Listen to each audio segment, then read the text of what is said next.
Saan? Ito na. Oh, may tanglad pa oh. Ano ba yan? May tanglad. Ano ba yan? Buong malunggay talaga? Oo. Buti hindi ka pinagalitan ng may-ari. Eh, sinabi ko na na bulag ako. Kaya ayun, sabi pa nga niya eh, maliit na yung tungkod ko. Oh. Ah, gamit mo maisit? Ay, syempre, mainsit yan. A few moments later. Antay! Ay, Nakalimutan ko pala bumili ng manok. ano? Oo, may ano tayo doon. Ang may layo ng palengke. Ang layo ng palengke. Kala ko kasi may manok pa. Wala na pala. Wala tayong panghapunan nito. Anong gagawin natin dito? Sige, maghanap na lang ako dyan. Baka may manok sa kapitbahay. Ha? Oo. Bilhin mo, wag mong nakawin ha. Oo naman, syempre.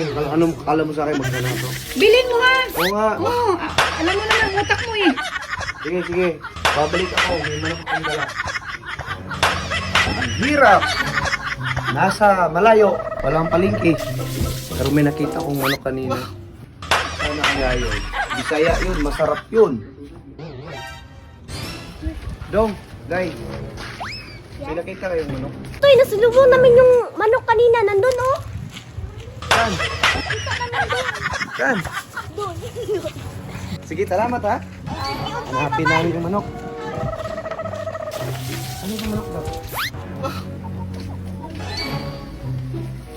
Yun! Nakita ko na yung manok. Hindi yan. Sabay na to. Sabay na tayo.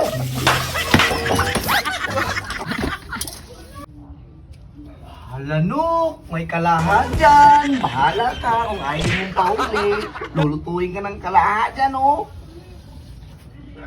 A few moments later. Antoy! Oh, Kain na! Kain ka na! ayun, sa wakas. Ha! Mahuli ko rin ng manok kanina. Ito na ba yun? Nanigilitso na? Yun na yun. Ha! Makakaganti ako sa'yo ngayon. Pinahirapan mo ko kanina. Hindi kita mahuli-huli. Tapos ngayon, litson ka na. Tara, kain tayo. Mga kauntoy.